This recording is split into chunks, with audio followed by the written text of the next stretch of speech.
Bom dia, boa tarde, boa noite. Aqui é o Cineclube Passa Mal, a galera gabaritada no amadorismo.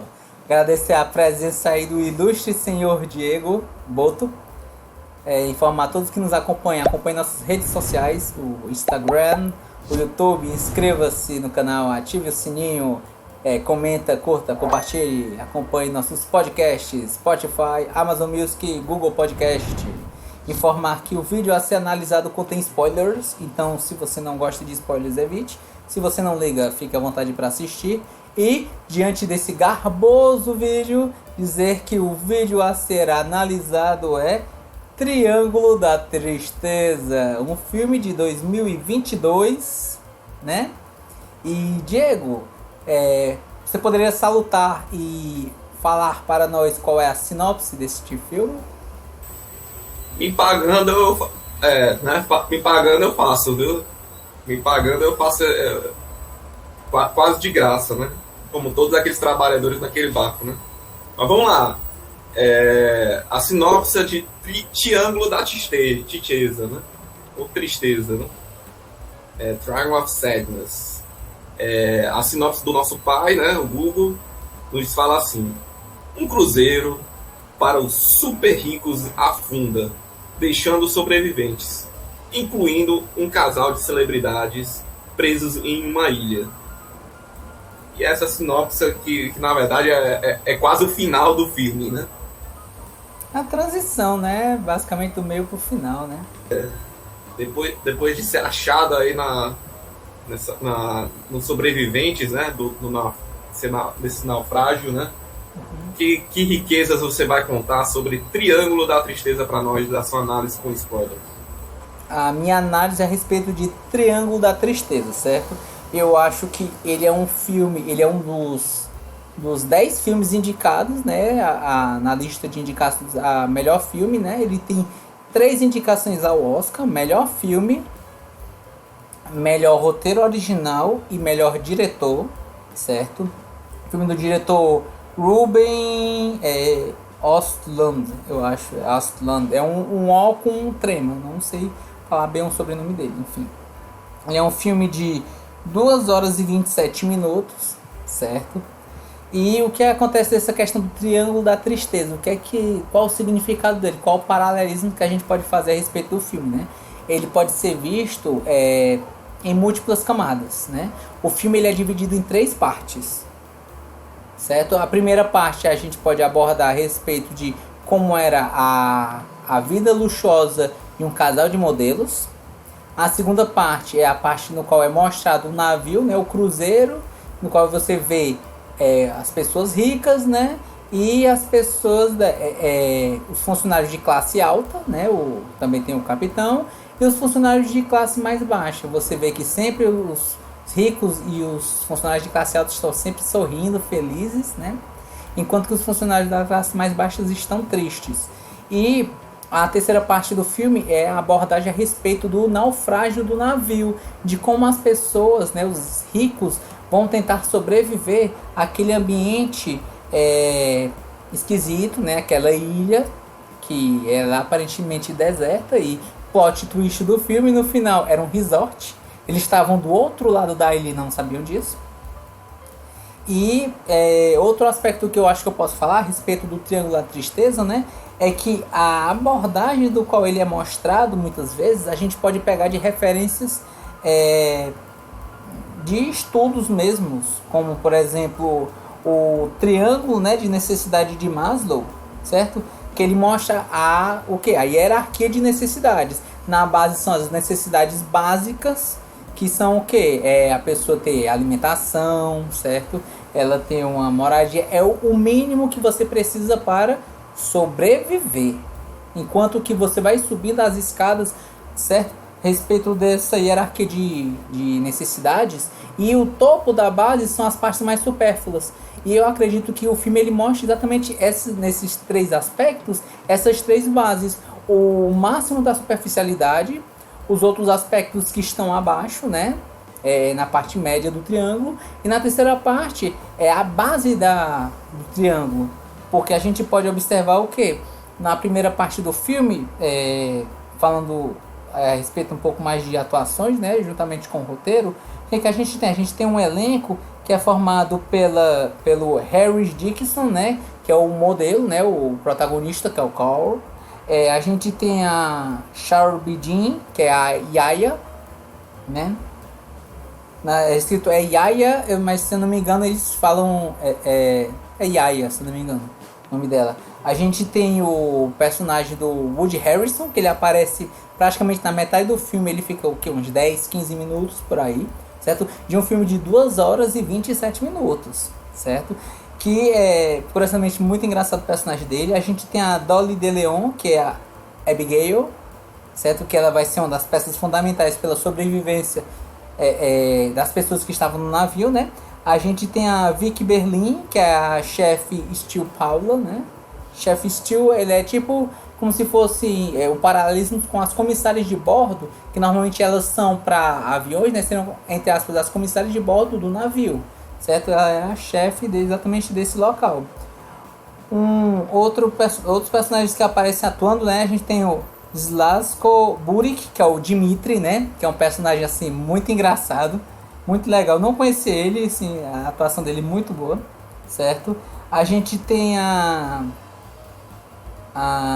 o Henrik Dorse, né? Que ele faz o Jorma Bjorkman, que ele é aquele senhor que ele era calvo, né? O careca dos aplicativos. Isso, exatamente. E tem o Jean-Christophe Foley também, né?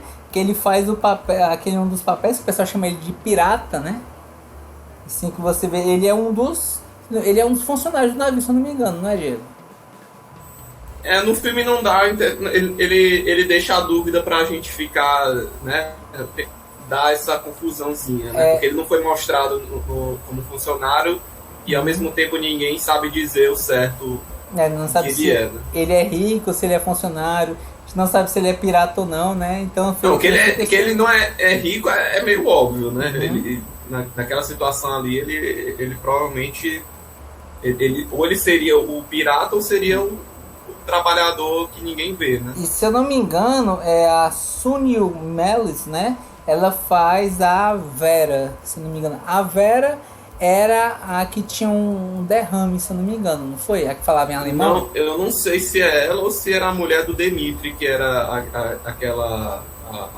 A que fez até uma cena com a Alicia. Eu acho que a mulher do Dimitri é a Carolina Ginin, que era a Ludmilla. Se eu não me engano, a esposa era a Ludmilla e a personagem que é a Vera, né?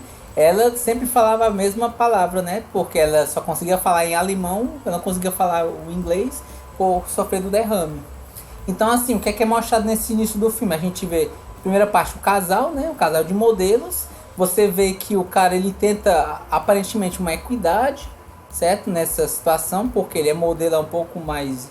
Ele há um tempo, mas não alçou tanto sucesso. Já a esposa dele é um modelo de sucesso. E mesmo assim, ela manipula ele.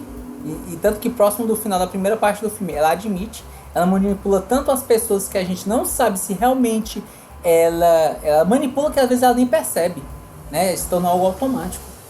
Na segunda parte a gente vê exatamente os aspectos do cruzeiro, né? Ele consegue um cruzeiro para conversar com ela, ele ia pedir ela em casamento.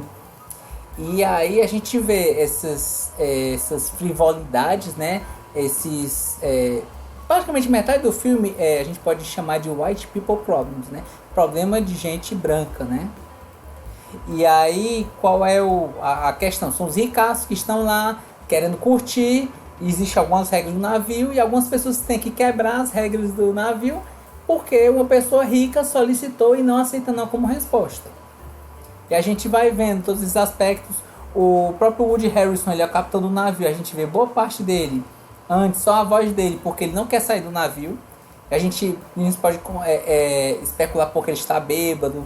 Mas não, na verdade, a gente descobre que ele é um capitão comunista. I am not a communist. I am not a communist. I am a Marxist. Né? Só que ao mesmo tempo ele é um grande hipócrita. E ele se percebe como hipócrita Porque ele fala, porque ele é um comunista. Ele, não sou comunista não, eu sou marxista. Isso no áudio pra um bando de gente rica escutar. E ele mesmo bota meia culpa dizendo que eu não aguento isso e eu sou um hipócrita porque eu ganho bem, eu ganho mais do que eu mereço e eu não distribuo para as pessoas. E nessa discussão com o Dimitri, né?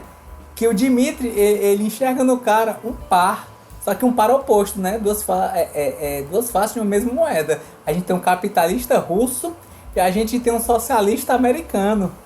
E particularmente, uma das duas partes muito engraçadas que tem do filme, que eu acho, o Woody Harrelson tá presente, né? O primeiro é a respeito da moça rica, que já tinha falado isso no filme, falou pra ele, dizendo que viu o navio, achou muito bonito, mas que ela olhou para as velas e estavam meio acinzentadas. E o Woody Harrelson falou, mas isso é impossível. Ela, por quê? Porque isso aqui é um navio a motor. This is a motorized vessel. Yeah. So we don't have any sails. Aí ela olhou assim pra pessoa, não, mas eu olhei na foto, tinha vela na foto, não tinha? Ele, tinha. Então, você deve estar enganado. Aí ele, tem razão. Não, tem razão, vamos ter que tirar as velas para lavar, não é mesmo? Aí o cara, né? E o segundo era a discussão de frases, né, de termos de várias pessoas, né? Enquanto que o Dmitri, né, que era o capitalista russo, ele falava, né, frases de cabeça, de cor. O Woody Harrelson, ele pegava o seu celular para olhar as frases socialistas para poder discutir. Não só isso, ele falou, por exemplo, das frases era do Mark Twain, né? Nunca discuta com uma pessoa ignorante, ou era rude, porque ela tenta te nivelar por baixo e ganha pela experiência. E ele tipo, soltando frases pra afastar o cara, isso só fez o cara ficar mais perto. O Dmitri, que inclusive se auto-intitulou numa parte uma das cenas da segunda parte, o dono do avião, em pleno microfone, avisando que o dono do navio. O dono do navio, e que o navio estava afundando. The ship is going under. Né? Uma coisa... Esta merda está afundando. Inclusive que é algo que ele vende, né? Não navio. Esterco para a agricultura. Senão eu sei que ele vende esterco. E ele faz essa piada mais de uma vez. Né? Você vê assim que é bem curioso. Inclusive algumas das pessoas, né, tem um casal muito peculiar que eu matei na primeira frase, né? Que é uma frase muito sutil, né? Muito densa do que ele estava trabalhando. Aí eu pensei, é negociante de arma isso aí. Producing products in precision engineering. Aí são negociantes de armas, né? Um casal de meia idade. Estavam lá curtindo e dizendo que vendendo alguns produtos. Atualmente as granadas, né, estão em moda, estão em voga, é o que nós estamos vendendo mais. Aí você vê que nem tudo é pacífico no local, né? E até que acontece um ataque realmente de piratas, né? O navio afunda. A gente só vê posteriormente na terceira parte, quando todos já estão em terra, né? Já estão em terra. Alguns dos personagens sobreviveram e a gente verifica em alguns trechos, entre aspas, uma certa crítica social, principalmente na segunda parte, de que enquanto os funcionários de classe alta, né, e os ricaços são muito felizes, sorriem muito, né, então os funcionários de classe alta muitas vezes são máscaras, né, eles botam máscaras de felicidade para esconder suas tristezas, seus problemas, seus medos, enquanto que os funcionários de classe mais baixa sempre estão tristes, sempre estão cabisbaixos. Na terceira parte, praticamente um funcionário só sobrevive, que é a Abigail. Porque ninguém sabe pescar no local, ninguém sabe fazer uma fogueira. Então basicamente é ela que consegue tomar conta do local, assim, questão de fogueira, de caçar comida. E ela percebendo esse nível de poder, né, ela percebendo estar em um clima, em um status, né, nessa questão de sobrevivência superior às outras pessoas, ela ocorre exatamente o que Paulo Freire falava, né, que quando a educação ela não é libertadora, o sonho do oprimido é se tornar opressor. Então o que acontece? Ela várias vezes sendo oprimida, certo? No decorrer da história que aparece, né? Ela, inclusive na parte 2, ela é a camareira que o casal protagonista não deixa ela entrar, porque eles querem dormir. Então, ela é meio que destratada pelas outras pessoas. Só que, a surpresa, na parte 3, ela sobrevive. Ela está junto do navio com os suprimentos. E aí, como ela é a única pessoa que consegue caçar, ela se auto-intitula capitã. Ninguém discorda, visto que ninguém sabe se cuidar sozinha no local. Certo? E após um tempo ela se mostra de uma certa forma, com alguns aspectos um pouco, vamos dizer, no mínimo, assim, um pouco tirânicos, certo? Ela come o tanto, ela distribui o tanto que ela quer, ela decide com quem vai dormir lá no local e ela faz essas divisões à vontade dela, porque as pessoas sabem que sem ela não vão sobreviver no local, né? Inclusive algumas partes que o pessoal faz buracos na comida, acha que ela não vai notar, acaba uma comida toda.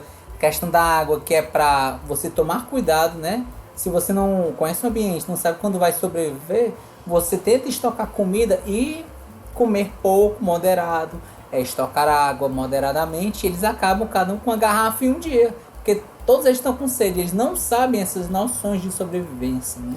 Eles tinham 2 sinalizadores, eles gastam na primeira noite, num susto, e eles não têm como chamar a atenção das outras pessoas, e eles passam pelo menos, no mínimo, uns 3, 4 dias lá, nesse local. Sendo que umas informações básicas, pelo menos de sobrevivência, né?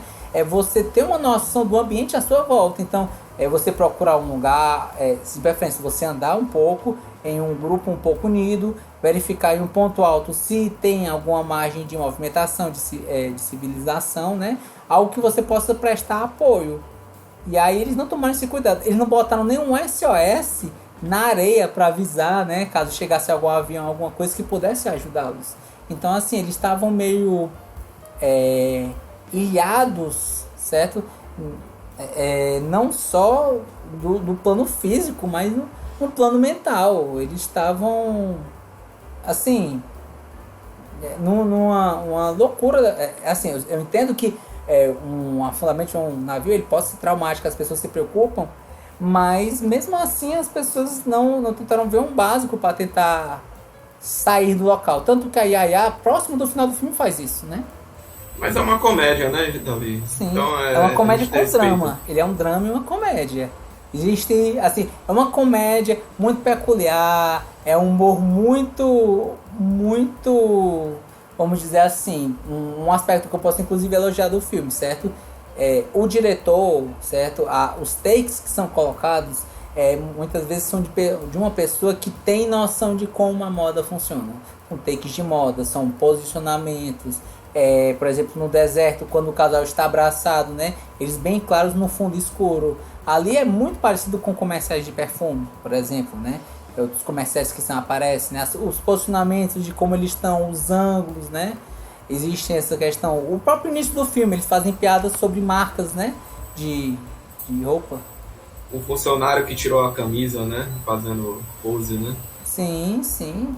E aí você imagina, e sem falar que o protagonista, em sua maior parte do filme, ele está sem camisa, né? Acontece alguma coisa e pronto, ele tira a camisa, ele tira a camisa. É como se fosse, não sei, um contrato que pede para ele tirar a camisa de tempos em tempos. Não se sabe, né? E aí, nesse sentido, o que é que eu posso falar a respeito desse filme, né? Não me alongar tanto, né? E dando próximo ao final. Ele meio que dá umas margens em aberto do que acontece. Por quê? Porque na parte 3 ele é meio que uma versão, entre aspas, adulta de O Senhor das Moscas. Isso é do livro O Senhor das Moscas. E proximamente ao final, quando a Yaya descobre, né, que na verdade é um resort, eles conseguiram chegar do outro lado da ilha. A Abigail, ela está com uma pedra atrás, a Yaya está de costas para ela, né? Ela resolve pensar em matar a Yaya, até porque ela está tendo relações íntimas com o namorado dela. E também ela quer esconder o fato de que é um resort, não é uma ilha deserta, né? Ela vai perder esse poder. Ela sente que ela perdendo esse poderio, ela não vai voltar a ser o que era antes, né? Esse status, né? E aí, nesse sentido, uma dúvida que eu tenho a respeito do filme porque ela estava de costas, né? A Yaya, e ela fala assim: eu posso te ajudar, você foi boa pra nós, você pode ser a minha assistente. Aí fica na dúvida se realmente a Abigail vai matar ela ou não. E no final do filme, né, o Carl, ele sai correndo e você vê que os galhos vão batendo e o rosto dele começa a machucar, né? Vamos dizer assim, o rosto e o corpo dele são instrumentos de trabalho. Então, o que é que deixou ele tão desesperado a ponto dele correr e machucar o rosto e continuar correndo? E aí a gente pode conjecturar que, ou ele estava preocupado porque a menina... eles saíram, demorou muito tempo e ele pensou que ela podia morrer, certo? Ele ficou preocupado porque estava ficando tarde. Ele pode ter procurado porque depois descobriu-se que tinha um vendedor ambulante, né? Só que quem encontrou, infelizmente, a pessoa que tinha sofrido um derrame e não conseguia entrar em comunicação com ele. In the Voidance. In the Voidance. Está nas nuvens, não é isso? Aí ela sempre repetindo a mesma frase, sempre a mesma frase. E aí, essa questão do filme, né? Acho que é um filme engraçado. É um filme, no mínimo, irreverente a respeito disso. Acho que ele traz algumas questões que para muitas pessoas pode ser superficial, né? A discussão. Mas ele faz isso de uma forma humorada, que eu acho válido, né? Mas para algumas pessoas podem realmente achar um filme bem fraco, em comparação com outros filmes do Oscar, certo? Então, assim, eu particularmente gostei do filme. Achei um filme legal, assim, interessante, certo? Minha nota para esse filme é um 8, pela questão da direção, a fotografia, né? O filme que realmente eu achei engraçado, né? Trouxe uma discussão que normalmente a gente não vê tanto em Hollywood, não vê tanto inclusive no Oscar, né? Ele trazer esse aspecto pro Oscar, certo? E minhas 3 palavras para esse filme são Triângulo de Maslow, é a primeira palavra, certo? O segundo, a gente pode falar a respeito de Paulo Freire, porque realmente ali a gente vê no exemplo da Abigail, né? O tirano, o oprimido se tornando o opressor. E o terceiro, eu acho que a gente pode falar uma expressão, né? Meu iaiá, meu ioiô, né? Que aí no caso a Yaya, ela seja pelo bem ou pelo mal, é uma das personas que vai movimentando o filme junto com o Carl, né? E aí essas são minhas 3 palavras. É isso, né, Davi? E você indica esse filme? Olha, se você quer ver um filme que ele traga ele não fale tanto, mas ele traga uma exemplificação do que é um diagrama de necessidades, né, um triângulo de Maslow, certo? Assim, como é que a gente pode fazer uma discussão, mas não tão profunda, certo? E com humor, a respeito das necessidades das pessoas, né? Seja nas suas necessidades mais básicas, seja nas suas partes mais supérfluas. Eu indicaria o Triângulo da Tristeza, certo? Também é um filme que não me aborreceu, não me irritou, achei um filme legal, certo? Mas ele é um filme que perde um certo tempo, né? Ele é mais de 2 horas de filme, é 2 horas e 27. Então, se você tem essa paciência para poder assistir um filme, talvez você consiga, pelo menos, dar uma risada, né? Em algumas das cenas, assim. E é isso, assim, eu indicaria para essas pessoas. Para uma pessoa que gosta mais de filmes de ação, né? Não é um filme de ação, né? É um filme mais de drama para comédia, né? Uma comédia com tons de drama, vamos dizer assim. Aí eu não indicaria para as pessoas que não curtem esse estilo. Entendi. Você acha que nesse Oscar de 2023 ele ganha alguma coisa assim? Se ele ganha alguma coisa, olha, eu acho muito difícil. Diretor, eu acho que ele não ganha. Não acho que ele ganha como diretor. Roteiro original, talvez pela irreverência. Eu acho que o único aspecto que talvez você coloque é pela irreverência. Mas o Triângulo da Tristeza ele estava correndo por fora desde o início. Então eu acho pouco provável. E melhor filme, eu acho que seria uma zebra muito grande. Eu não digo que é impossível, certo? Eu digo que é improvável ele ganhar como melhor filme. Seria só se tipo as pessoas olhassem e pensassem: ah, que filme engraçado, olha que divertido, vamos colocar de melhor filme. As pessoas não vão esperar por isso. Não. Entendi. Davi, eu queria fazer um momento da pergunta lúdica para você. Certo. É o seguinte. A pergunta óbvia seria se a Abigail mata ou não a Yaya. E pra mim, eu acho que isso nem importa muito. Assim, né?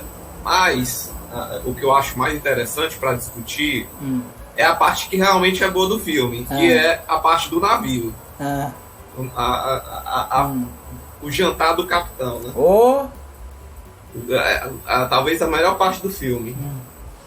Eu queria saber, assim, num exercício lúdico, assim, né? Certo. Vamos supor que o nosso amigo Dimitri, né, comprou um navio do cruzeiro, né, com todo mundo dentro, e chega e fala assim: galera, esse navio vai para Cuba agora. E você tá lá nele, entendeu? Eu queria entender o que você acha que ia acontecer com você indo para Cuba, acontecendo seja lá o que for, um sistema comunista lá e esses super ricaços lá. O que você acha que aconteceria? O que você acha que aconteceria comigo ou o que acha que aconteceria com eles? A mistura dos dois, né? Não, mas aí depende. Em que classe social eu estaria no filme ia mudar muito para saber como eu estaria, o que eu pensaria disso. Você, sei lá, é um convidado, que nem o Cal lá, é um cara que foi convidado. Eu sou um influencer rico, é isso que você está dizendo. Pelo menos um influencer que tem dinheiro. Você é você. Você foi convidado.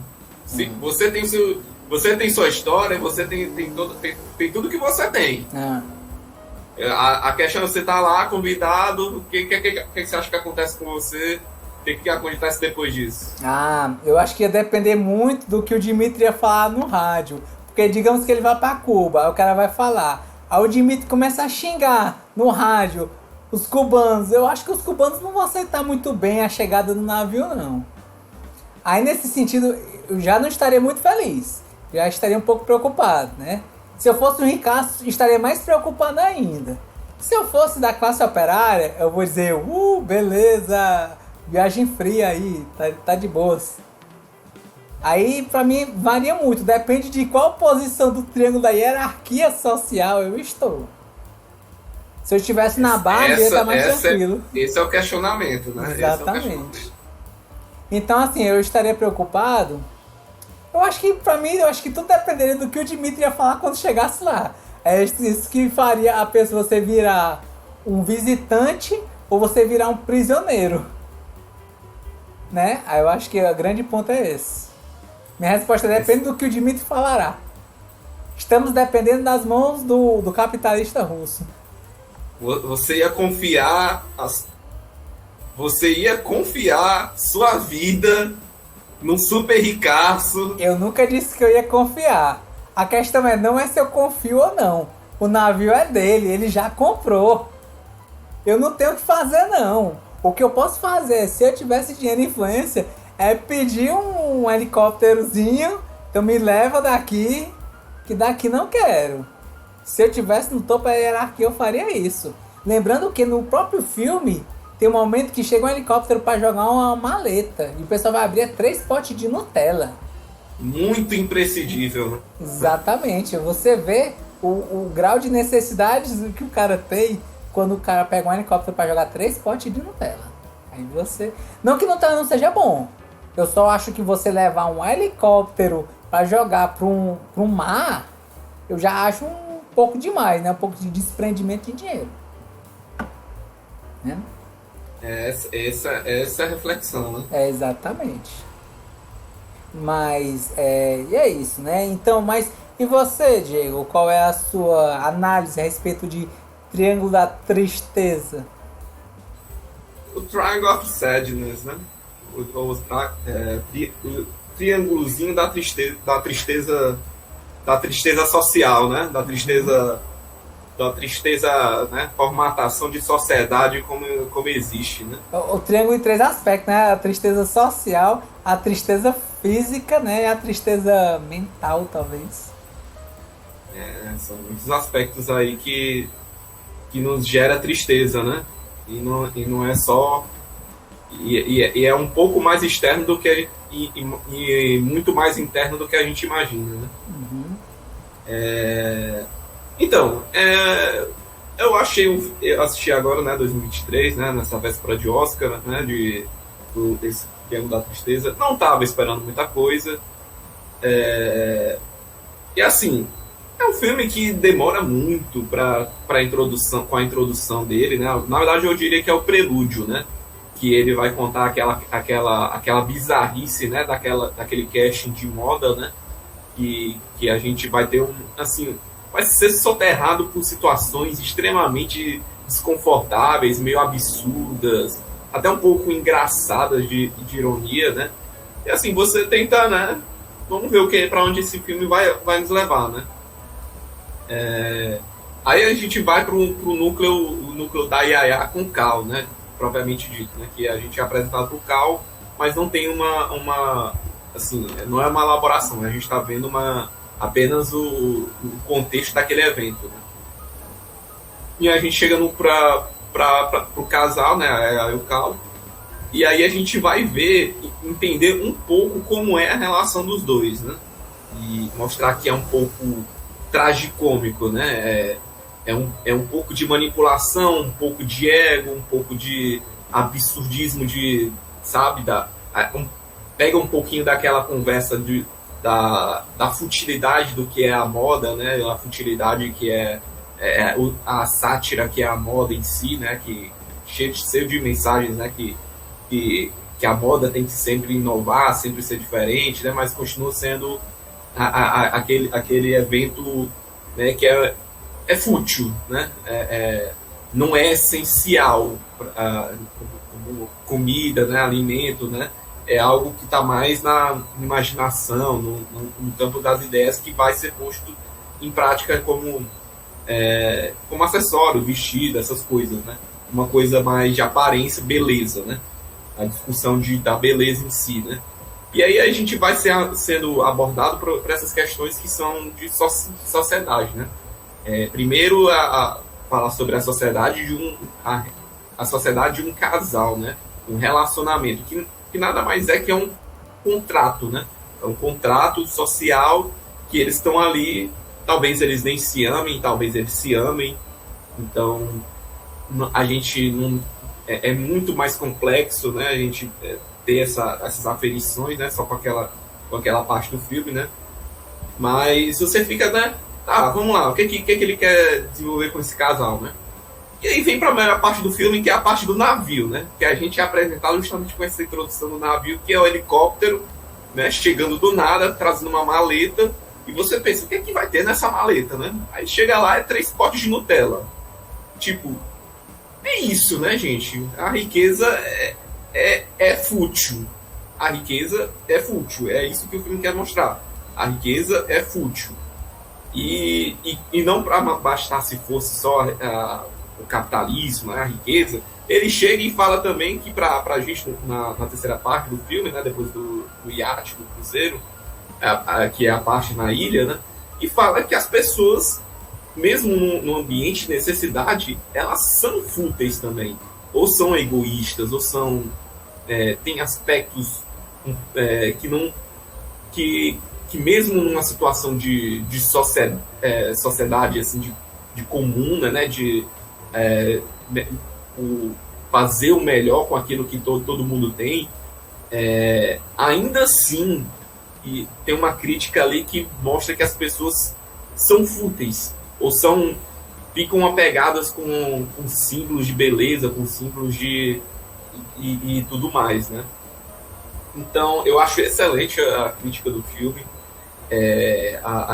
ao modelo de sociedade como ela existe, e mostrando que naquela conversa fantástica, né, do final da parte do barco, né, com o capitão e o Dimitri, né, Que assim, os dois são dois idiotas. São duas pessoas que são idiotas, um que é comunista ou socialista, seja lá o que ele quiser se definir, e outro que é um capitalista idiota, que é a menor capacidade. Ele é uma pessoa extremamente supérflua, extremamente ligada à imagem, a símbolos de poder, né? Então, são dois idiotas e é isso que o filme quer mostrar, né?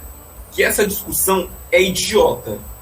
É uma discussão idiota e que, por mais que isso seja feito, os dois tá nivelado na mesma inutilidade, né? Na mesma futilidade, né? Então, assim, pelo menos essa é a minha percepção, né? Olhando para o filme como um todo, né? Mas voltando para a minha experiência, né? Chegando na terceira parte da Cruzeiro, né? Eu acho que é a melhor parte do filme, porque é a parte que a gente vê os absurdos, né? Sobre a riqueza, né? Sobre aqueles indivíduos, né? Aquelas pessoas que trabalham para aqueles indivíduos, né? O próprio capitão é uma coisa que a gente até levantou na nossa discussão antes da análise, que o capitão, ele estava, assim, na hipótese, né? Ele não estava bêbado na cabine dele. Ele não estava querendo sair porque ele ia ter que conviver com a mulher perguntando de uma vela o tempo todo para ele, andando com esses ricaços, e ele tendo que dizer que tem vela no navio a motor. Ele ia ter que lidar com gente, ele ia ter que pular de tobogã no meio da água, e ele tinha que aceitar, mesmo ele tendo autoridade de capitão, ele sabe que se ele pedir esses ricos, o emprego dele ele vai perder.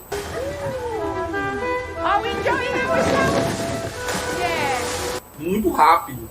Então, ele, sabendo que vai ter que tratar com essas pessoas que são idiotas, ou no mínimo idiotas, né, para ter que lidar com isso, né, para atender essas vontades dele, ele preferiu, eu não quero ver eles em momento nenhum, quando o navio estiver no meio de uma tempestade, um evento que não dava para fazer. Bota esses caras ricos para saber como é a situação ruim, para eles verem como é bom, né? Eles se sentirem também desconfortáveis, né? E mostrando que assim, ele não tá. Ele odeia gente rico porque ele é socialista, né? E eu socialista hipócrita. A tragédia também e ele mesmo se assume como hipócrita. Só que no caso, a tragédia está anunciada quando ele manda os funcionários que estão consertando as peças, né, para ir pro tobogã, e os cozinheiros, que o próprio dono da cozinha fala, você sabe que a comida vai estragar toda, né? Mas chamaram, tá bom então, pessoal. Yeah, but do you realize that the food down here is going to be bad? Vai desobedecer o ricão? Vai desobedecer. Quem é que desobedece o chefe num projeto importante? Quem que chega lá? Não vou fazer porque isso aqui tá errado. Se não for demitido na mesma hora, por justa causa, vai ter um monte de represália mais na frente que vai ter que lidar, né? Então, assim, isso mostra que o sistema está fadado, né, entre aspas, né, por uma tragédia anunciada, né, que vai mostrar que e cada pequena ação daquelas levou para aquele navio afundar, né, levou para uma situação que de calamidade, né. Então, por isso que eu acho a parte do navio é a parte mais genial, assim, do filme, é a parte mais engraçada. É a parte que tem que é apresentado um monte de personagem interessante. O Dimitri, com aquela conversa no começo com o Cal, é a parte mais interessante. Assim, que você fica, caraca, que diálogo lixo. Mas, ao mesmo tempo, é muito bem feito. Assim, na verdade, é um diálogo estrume, né? Literalmente. Estrume. É um diálogo estrume. I sell shit. I sell shit. E assim, e aí você olha pra história do Cal e da Yaya e você fica assim, legal, né? Mas, pô, eu queria mais personagens, eu queria ver mais super ricaços, Eu queria ver mais gente assim, né, usando um super ricaço mais absurdo. A In The Voices, né, a mulher que sofreu paralisia e só consegue mexer um braço e falar uma frase, né? É muito engraçado as cenas dela, é muito bem pensado, assim, que você pensa, pô, a ricaça lá que só fala In The Voices, né? É gente boa, né, e tal, mas se falasse outra coisa, ela ia falar um monte de absurdo também. Oh, hello. This is my wife, Therese. Que você fica, sabe, porque o filme quer mostrar isso, né, que é absurdo essa diferença, né, de dinheiro, né, do poder, né, que o dinheiro agrega, né. Então isso para mim a parte mais interessante do filme. Eu achei bem chato assim a introdução. A introdução eu achei tem uma coisa interessante ali de conversa sobre moda, da futilidade, né, que vai ser abordado no decorrer do filme, né, mas não é o cerne principal, né.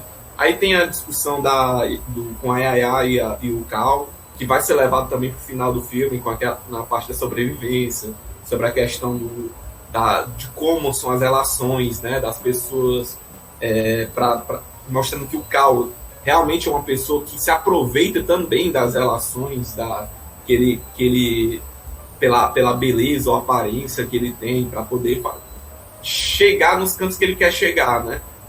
Na mesma maneira que a Yaya também usa isso, né? De manipulação, né?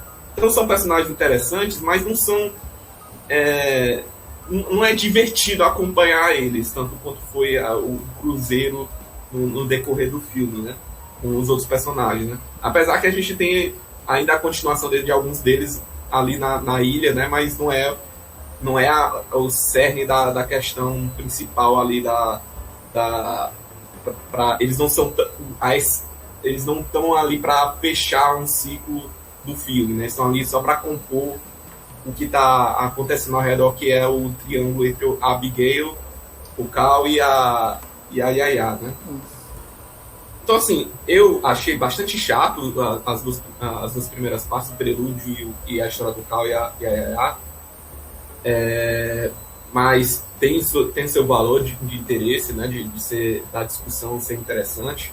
Eu gostei muito da parte do navio, eu acho que engrandece muito assim, a comédia, a discussão, os absurdos, da forma como foi feito também, achei muito bem feito, a parte técnica também das filmagens, aquela coisa, aquela câmera no helicóptero chegando, né, com aquela mala, as cenas no meio do navio, assim, que eu também achei interessante, né, da forma como foi feito.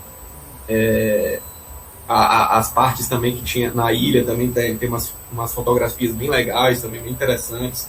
Acho o texto bem feito, assim, apesar de ser bem simples, né, bem cru, né, bem cru no geral, né. E assim, eu me diverti muito do filme, mas assim, eu fico com a sensação de que, como é um final aberto, né, e assim, de certa forma, não importa muito o que vai acontecer depois das últimas cenas, né,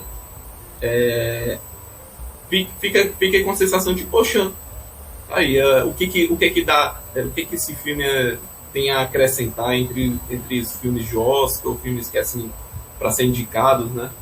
Então eu fico assim meio... Será que eu vou lembrar desse filme daqui a uns anos? Talvez não.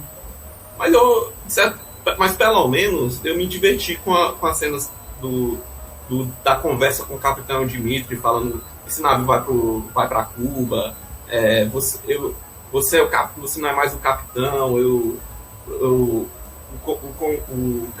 capitalismo destruiu tudo, né? Como é aquela frase, Davi? O capitalismo falhou, falhará e continuará falhando. O capitalismo falhou, falha e falhará, e o resto não me lembro. Eu sei que é uma frase do João Carvalho. Um clássico, né? Sim. Então, assim, é fantástico essa quisga, né, de como os dois são meio que... São dois idiotas nessa discussão, né? E acho bastante interessante isso, né? Então é isso, gente. É essa minha visão, assim, acho que é um filme bom.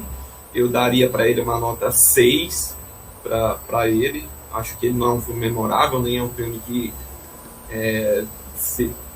tem grandes aspirações, né? Mas é muito bem feitinho do jeito que ele é. Tem muita coisa assim que eu acho que dá para muita gente se divertir na discussão e ter uma discussão legal depois, talvez, né?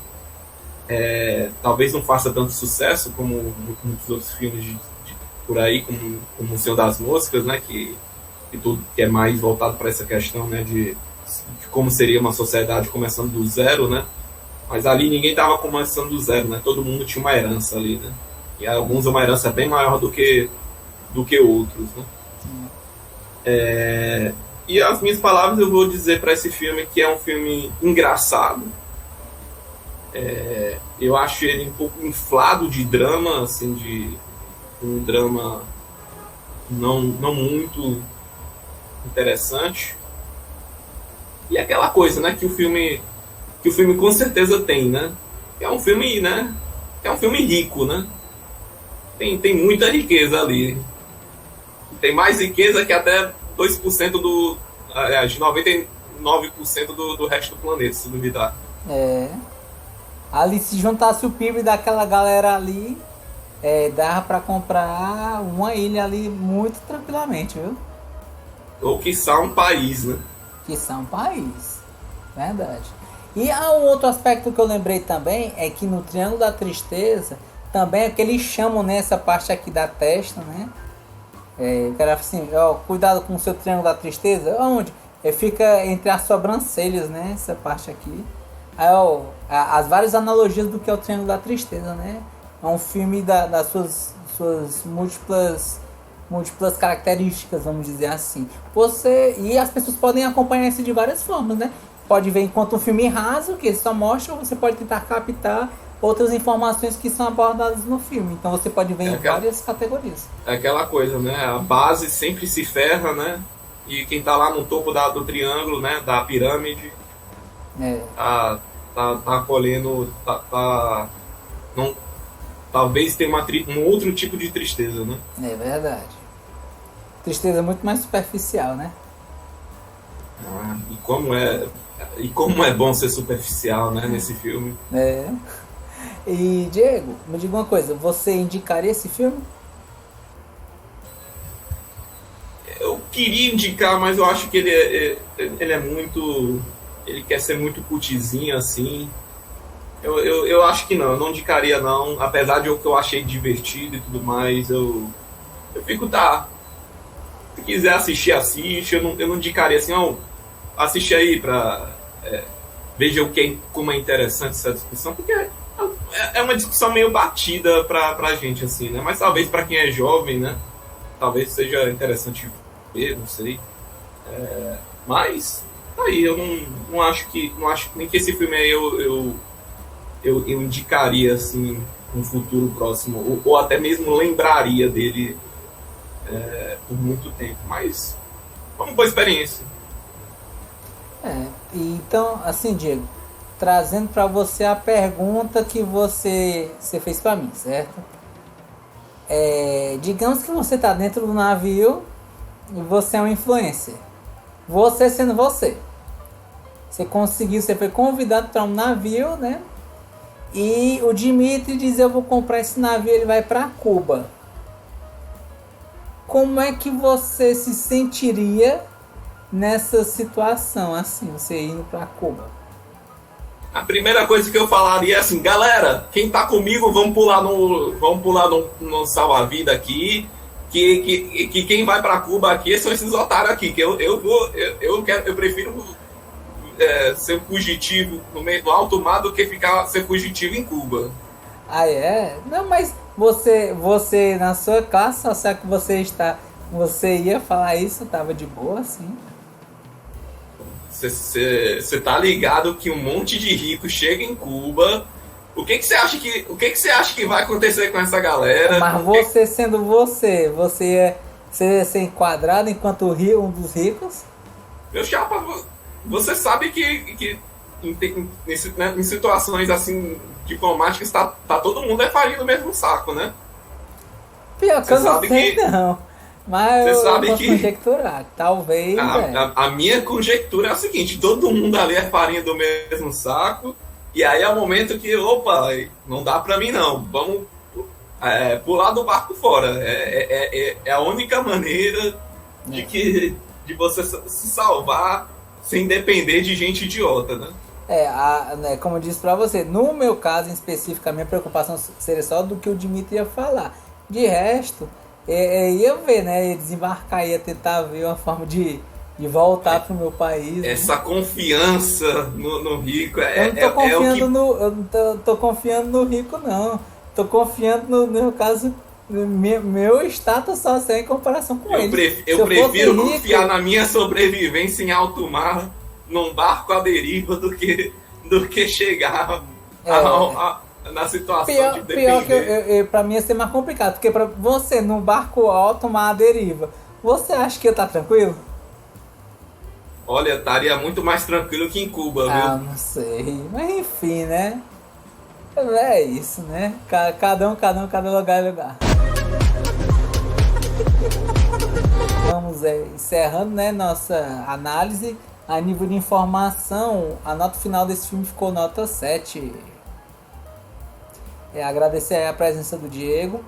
Reforça novamente que todos que nos acompanharam, né? Acompanhe nossas redes sociais, no Instagram, YouTube, inscreva-se, ative o sininho, curta, compartilhe, comente, certo? Acompanhe nossos podcasts, Spotify, Amazon Music, Google Podcast. E, Diego, para quem teve a pachorra, a audácia, né? A pantomima de acompanhar nosso conteúdo até o final, tem que escrever o que nos comentários? Aquilo que resume muito bem o filme, né? Hashtag #EndeVoigtman. Mas como é que se escreve isso? Aí o ouvinte é que escreve do jeito que ele quiser. Devolten. Ah, certo. Devolten. Do jeito que você quiser. Então, muito obrigado a todo mundo que nos acompanhou e valeu!